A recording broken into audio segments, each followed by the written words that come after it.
American actor Jonathan Roumie didn't expect the envelope with the crimson seal. It arrived quietly, tucked between scripts, fan mail, and a schedule for an upcoming charity event. But there it was, bold, formal, almost too ceremonial. He tore it open, expecting some request for a cameo or another spiritual retreat invitation. Instead, his eyes caught a single line. Harvard Kennedy School invites you to deliver the keynote at the Youth Culture and Conviction Forum. 7:00 p.m., Sanders Theater. His hand froze midair.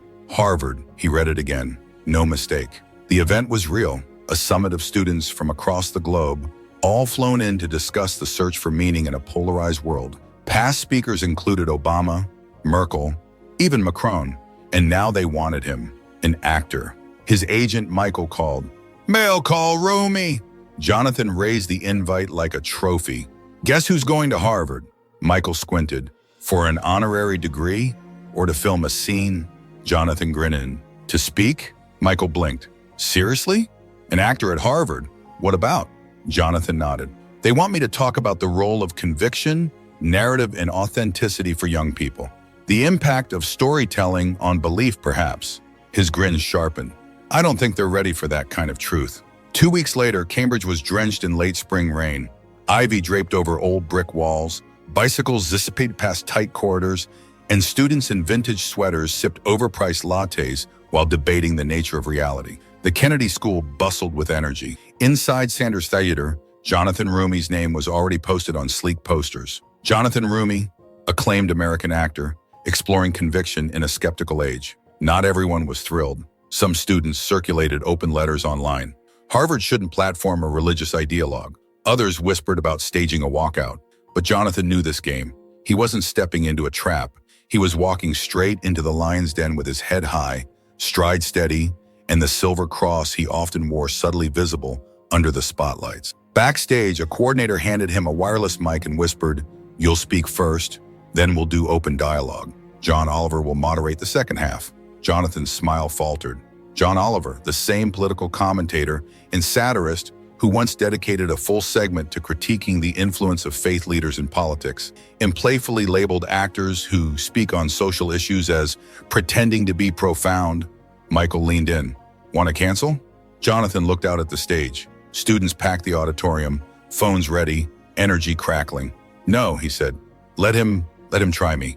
The theater darkened. Stage lights flared. A soft instrumental cue played over the speakers as the announcer's voice rang out, calm and ceremonial. "Please welcome to the stage the acclaimed American actor, Jonathan Roumie."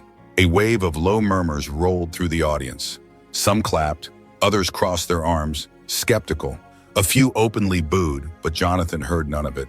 His dress shoes tapped crisply against the hardwood floor as he walked into the light. No podium, just a stool, a glass of water, and hundreds of faces staring back at him. Students, professors, critics, followers. He smiled, not the actor's practiced smile. The real one, the "I'm just a man like you, but I'm here" kind of smile. He began, "Thank you, Harvard, for doing something very few institutions are brave enough to do these days. Invite someone with a different point of view." A few cheers, some laughter, uncomfortable, nervous. "I came here today not as an ideologue, as some of your open letters called me, but as an actor who actually believes that meaningful storytelling still matters. I'm not here to impress anyone. I'm here to speak my truth." Now the room quieted. He stepped forward, hand steady, voice even. "I've been called everything. A proselytizer, a purveyor of simple answers, an actor whose work is dismissed by half this country as irrelevant or dangerous. And yet I show up because I believe young people deserve more than curated outrage and late-night mockery. We deserve depth, authenticity, purpose." The audience was still not silent, not yet. But caught off guard, Jonathan spoke about his journey as an actor, the years of struggle and doubt before finding his calling. He spoke about the search for genuine connection over fleeting fame, conviction over applause. He didn't read from notes. He didn't pace. He owned the room like a guest who refused to act like one. "You don't have to agree with me, but if you're going to argue, make it real. Make it personal. Don't hide behind hashtags or TikTok trends. Say it with your chest. That's what I'm doing now." By the time he paused for a sip of water, the theater was unrecognizably quiet. Even the walkout section, 5 students poised near the back exit, hadn't moved. Jonathan looked into the audience. Let's talk. No filters, no edits. The lights dimmed slightly as the event coordinator's voice boomed again. Joining us now to moderate the next portion of tonight's forum, political commentator and satirist John Oliver. Applause erupted, and Jonathan smiled again, sharper this time. Let's go. The applause rolled in as John Oliver strode onto the stage, microphone in hand, his signature blend of polite exasperation and sharp wit in full display. A well-tailored suit, slightly disheveled hair, an energy that was both professorial and playfully subversive, the kind of presence built for dissecting absurdity. Students leaned forward, already chuckling in anticipation. The HBO political commentator and satirist, the Harvard favorite, was about to take the mic. He offered a wry smile and turned toward Jonathan. Jonathan Roumie, everyone, strong opening. You had me until conviction over applause. Laughter rippled. Jonathan didn't flinch. He met his gaze with the same calm intensity he had walked in with. John took a seat across from him on one of the 2 minimalist stools. So, Jonathan, he said, glancing out at the crowd, before we jump into the really thorny bits, can I just ask, is it exhausting navigating public life as an actor so openly associated with a particular faith? Or does that conviction just provide an endless supply of fortitude? More laughter? A few cheers. Jonathan waited for the laughter to fade before answering. I don't approach my work for exercise, John. I do it because I believe in the underlying truths. The media often scrutinizes the messengers or the metaphors. I care about the message itself. The shift in his voice was subtle, but it cut through the theater like a scalpel. Serious, focused. John leaned back, nodding slowly. Okay, then let's talk about those truths. You claim young people need depth. Do you think the narratives you present, particularly in your acclaimed work, are truly the ones to give it, when a significant portion of the audience perceives them as advocating for a particular worldview that might feel exclusionary or even, well, a bit quaint in an increasingly complex world? The audience clapped. Some whooped. Jonathan nodded slightly. We don't need fleeting trends to seek meaning. We need connection, community, and frameworks that aren't constantly shifting. This generation is tired of being told that every conviction is oppressive or outdated. Some of us just want a foundation we can build our lives on. That silenced some of the cheers. John offered a dry chuckle. Jonathan, that sounds rather inspirational, poster-esque. Are you saying that navigating existential dread isn't urgent? He didn't blink. I'm saying an erosion of shared values is urgent. I'm saying a crisis of meaning is urgent. I'm saying pretending every internet celebrity speaks for the entire generation's spiritual hunger is dishonest. John raised a hand, a hint of genuine surprise on his face. Whoa, okay, I thought I was the one who was supposed to be delivering the uncomfortable truths here. Laughter again, but the balance was shifting. Even those in the crowd who expected John to politely dissect him were watching Jonathan with curiosity now. He wasn't flustered, he wasn't evasive. He was clear and bold. And when he turned slightly to face the crowd, he added, if seeking quiet reflection makes me unengaging, so be it. I'd rather be humble and heard than performative and dismissed. A hush spread across the front row. John tapped his mic. Okay, Mr. Roumie, let's dig deeper. Let's see how much unflinching self-examination you can handle. Jonathan smiled. Bring it. John leaned forward now, elbows resting on his knees, voice lowering to that sweet spot between earnest inquiry and pointed critique. Jonathan, I respect that you've come here into a crowd that isn't exactly queuing up for a faith-based drama. But let's be real. You talk about conviction over applause. But isn't that a little rich coming from someone whose primary platform is a form of media that often seeks to convert rather than simply converse? Laughter again. A few heads nodded. Jonathan answered before the chuckles faded. You mean a message that's often dismissed as naive or unsophisticated by many within this very institution? And on stages like it, simply because it dares to suggest there's something beyond the material? The temperature in the room shifted. You don't have to agree with the specific interpretations, but maybe, just maybe, you should look at the impact on lives instead of just the intellectual arguments. Some scattered clapping broke out. John offered a tight, professional smile through it. Okay, let's shift gears. You talk about offering depth to young people, but let's be honest, you're white, Catholic, straight, And your most famous role involves a very specific traditional interpretation of faith. Does that really cover the vast range of spiritual and identity explorations young people are going through right now? Or are you just offering a rather comfortable brand of conviction? It landed like a jab. A few oohs swept the crowd. Jonathan paused just for a second, and then he stood up. Not abruptly, not angrily, just enough to reclaim the space between them. You're right, John. I am white, I am Catholic, and I'm straight. But here's the part you left out. I spent years in Los Angeles trying to make ends meet, driving for ride shares and working odd jobs, wondering if I'd ever get a break. I've seen firsthand the fragility of life and the desperate search for meaning in a city that often celebrates the superficial. And I've struggled with my own doubts in the weight of immense responsibility that comes with the roles I've played.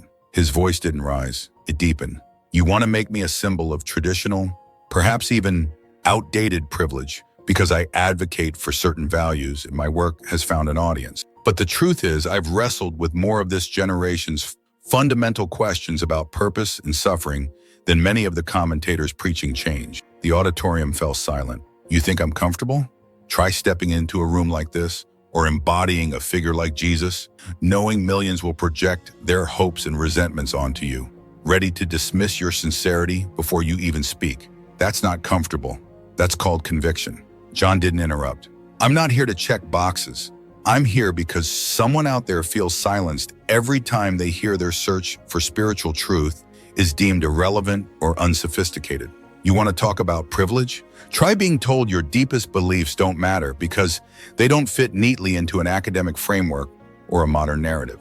A few students started clapping, then more. Then a few stood. John adjusted in his seat, a flicker of genuine contemplation passing across his face. Jonathan sat back down slowly. So yes, I'm an actor, I'm Catholic, and I strive to live by certain principles. And I'll share my story until someone proves that silence serves anyone better. John tapped the edge of his mic, recovering his rhythm. Okay, all right, he said, offering a tight, almost reluctant smile, like someone who just witnessed an unexpected turn, but refused to fully concede. That was certainly compelling, I'll give you that. The audience had settled, but the dynamic had changed. Jonathan wasn't just surviving, he was commanding. It wasn't in the volume of his voice, it was in the conviction behind it. Let's open this up, John continued, because I know we've got a room full of future thought leaders, cultural innovators, maybe even a future Oscar winner in the back row. So if you've got a question for Jonathan Roumie, the actor, now's your chance. Dozens of hands shot up. A moderator handed the mic to a tall student near the center aisle, a senior in a black Harvard hoodie.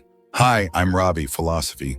Jonathan, you said people like you are silenced, but you literally play one of the most iconic figures in history to millions of viewers. You have an enormous platform. Isn't it a little dramatic to claim marginalization while embodying such immense cultural power? John raised his eyebrows. The crowd murmured in agreement. Jonathan didn't rush. Fair question, he said, but here's the truth. Reach doesn't cancel criticism, and it certainly doesn't protect you from being misunderstood or misrepresented. He looked directly at Ravi. I've been called a fanatic, a relic, and a purveyor of simplistic dogma. Not by trolls, by academics, columnists, even some sitting in rooms like this. Now he looked out over the crowd. I'm not claiming victimhood. I'm claiming reality. If you express a perspective that challenges the prevailing secular or progressive narratives, your voice doesn't echo here. It bounces back, distorted. John opened his mouth, but Jonathan kept going. Being an actor who speaks of faith means I represent the people who often feel ignored by intellectual discourse. The quiet seekers, the working-class families who find strength in tradition, the individuals who feel their beliefs are dismissed as unsophisticated. A few clapped. I'm not here to play oppressed.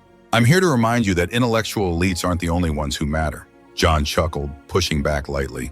So you're saying intellectual scrutiny is oppression? Jonathan leaned in.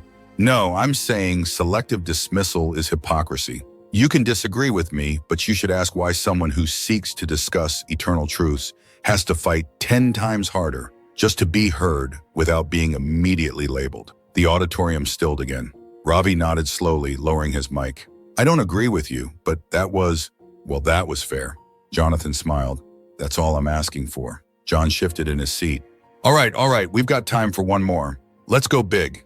He looked to the moderator. A student stood, this time a young woman with dyed green hair, in a loud, confident tone. Jonathan, how do you sleep at night knowing your work, particularly playing that role, could be seen as upholding a patriarchal, exclusionary narrative that has historically marginalized so many? The crowd clapped hard. John sat back, waiting to enjoy the next few minutes. But Jonathan slowly turned, his voice low and pointed. Let me tell you a story. Jonathan didn't blink. He didn't flinch. He looked straight at the young woman who had just asked the most loaded question of the night. How do I sleep at night? He repeated, his voice calm. I sleep like someone who understands the profound human search for connection and grace. The laughter and claps faded into silence. I spent years in New York and LA, struggling in an industry that often prioritizes image over substance. I wasn't raised around red carpets or exclusive studios. We didn't talk about buzz. We talked about making rent and finding meaningful work. He stepped off the stool, walking slowly across the stage. Now, in my acting, I've had the privilege of meeting people from all walks of life, including those who feel utterly unseen. I remember one conversation after a screening. A young man shared his despair about finding purpose in a world that felt increasingly meaningless. He spoke of feeling isolated, without hope. I was listening, truly listening. I didn't offer empty platitudes. I didn't try to fix him. I connected with his pain, and I asked questions no one was asking. He turned to the crowd. That's where I started questioning how our culture served the deepest needs of all of us.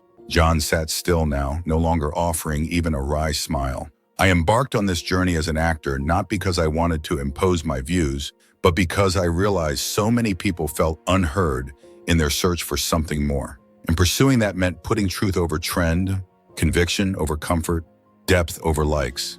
He looked to the green-haired student. You asked how I sleep at night. I sleep knowing I don't judge a story by who dismisses it most vehemently. I judge it by whether it helps people find connection, meaning, and hope. The young woman's expression softened. Her fingers stopped drumming against her phone. Jonathan finished quietly. You don't have to believe me, but don't tell me I don't care. I care enough to share my truth, even when I know it challenges what's comfortable. A hush held over the room like a curtain. The crowd didn't erupt, it absorbed. John leaned forward slowly. Okay, that got rather unfiltered. Jonathan nodded. That's the point. Someone clapped from the balcony, then another. Then a rising chorus of applause echoed across Sanders Theater. Not thunderous, but genuine. John offered a more genuine, albeit still slightly bemused, smile. The edges of his usual critical distance blunted. Jonathan Roumie, the actor. Ladies and gentlemen, Harvard certainly didn't expect that one, did it? Jonathan looked out at the students. No longer just his critics, but maybe something more. I'll stay as long as they keep listening. The applause grew. The lights dimmed, but the moment stayed. The moment Jonathan stepped off the stage, his phone lit up. Texts, missed calls, notifications in the thousands. Michael met him backstage, holding his phone with a stunned look. It's everywhere, he said, half whispering. Your story about that young man, the quote, it's viral. Jonathan raised an eyebrow. Which quote? Michael turned the screen toward him. You don't have to believe me, but don't tell me I don't care. It was already trending on X. Under the hashtag he showed up. Students posted clips of Jonathan's response. Some captioned, didn't agree with his beliefs. Still stood and clapped. Faith-based influencers lit up the platform. Jonathan Roumie just dropped a truth bomb at Harvard. That's conviction. Even some progressive pages reluctantly acknowledge the impact. Disagree with his message, but that response was raw and real. But it wasn't just the internet. Back in Hollywood, clips of the Harvard event were being replayed on entertainment news and talk shows within the hour. Religious media outlets played his story about the young man on repeat. Even mainstream news picked it up during primetime coverage. Entertainment Tonight calling it unexpectedly authentic. By midnight, Jonathan's clip had racked up 12 million views across platforms. Not bad for an actor at a college forum. Not bad for someone who just hours earlier had been bracing for a skeptical intellectual grilling. Meanwhile, John Oliver posted a photo from backstage, looking thoughtfully into the camera. His caption read, "Tonight was, well, something. Thanks to Harvard for letting real conversations happen. Mr. Roumie brought a surprising amount of gravitas and conviction." And that was the moment everything shifted. Not just the narrative, the perception. Jonathan wasn't just the actor anymore. He was now the face of something sharper, more direct. A man of faith who didn't just preach, but cut through the noise with calm, lived conviction. The kind of voice even skeptical elites had to acknowledge. The kind of conviction Harvard couldn't dismiss, even if it tried.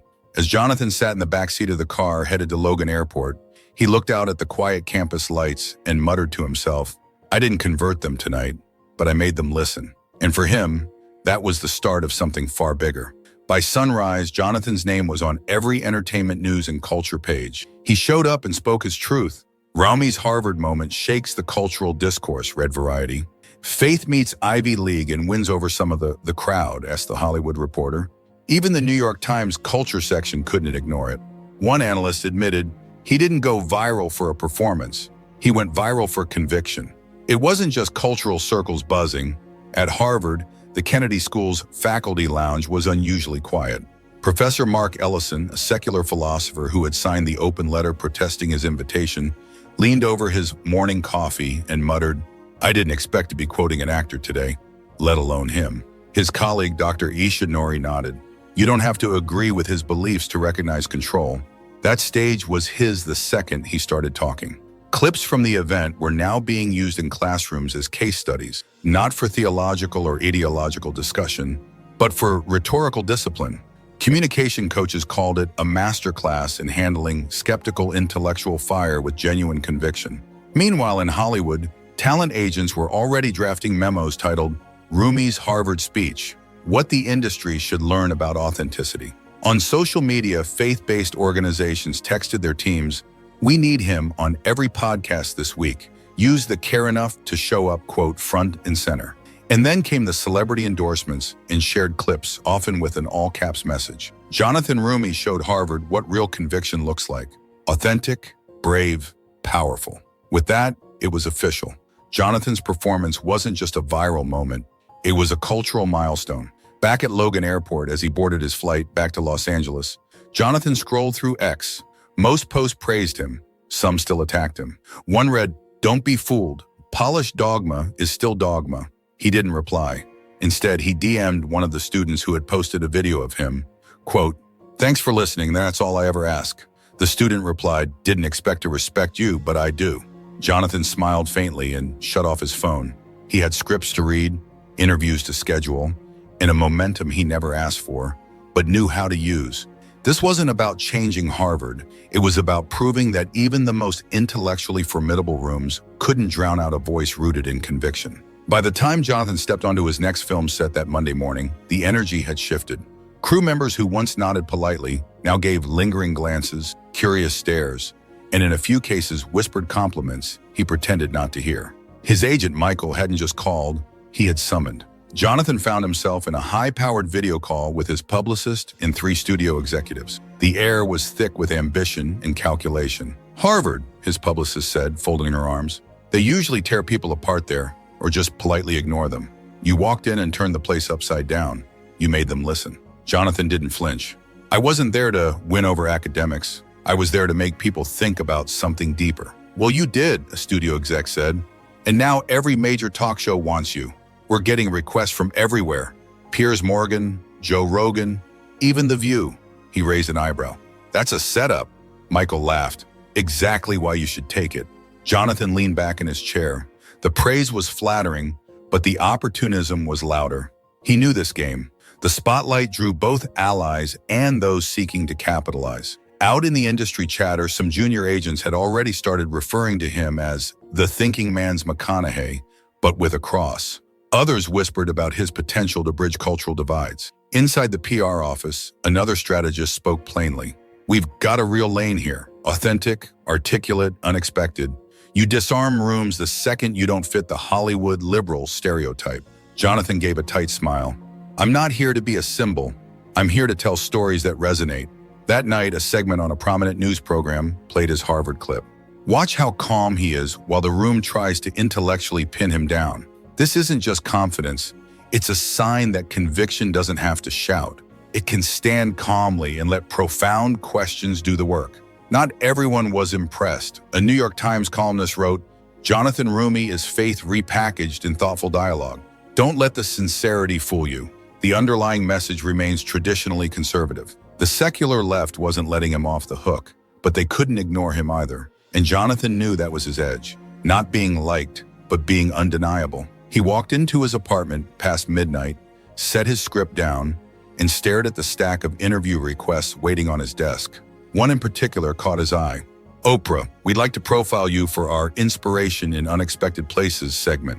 Jonathan folded the paper and slid it into his drawer. He'd answer them later. Right now, he had something more important to create.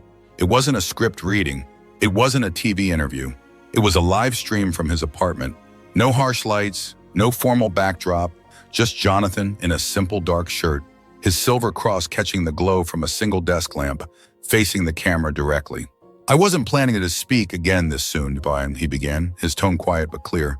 "But I've received 1,000 messages in the last 3 days, some supportive, some furious, and a lot asking, why did I go to Harvard?" He didn't flinch.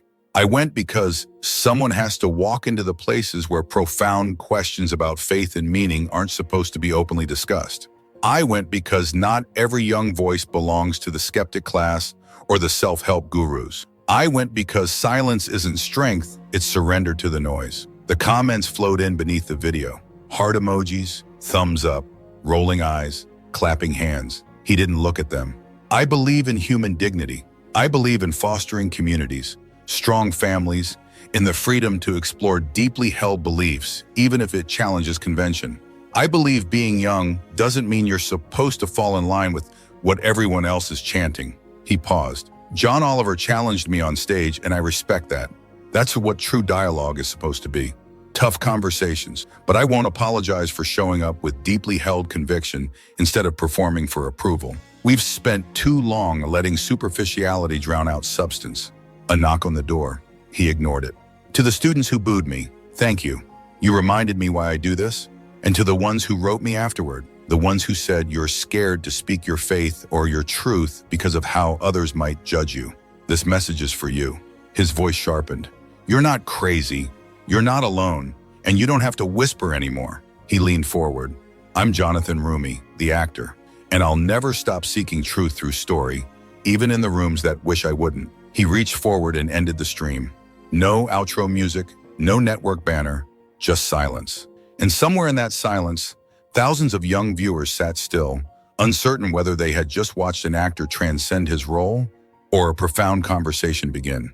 In a world where cultural battles are waged on screens and timelines, where voices are amplified or canceled, Jonathan Roumie showed that a calm, clear voice, rooted in conviction, can still shake a room. When Harvard invited him, some expected a performance.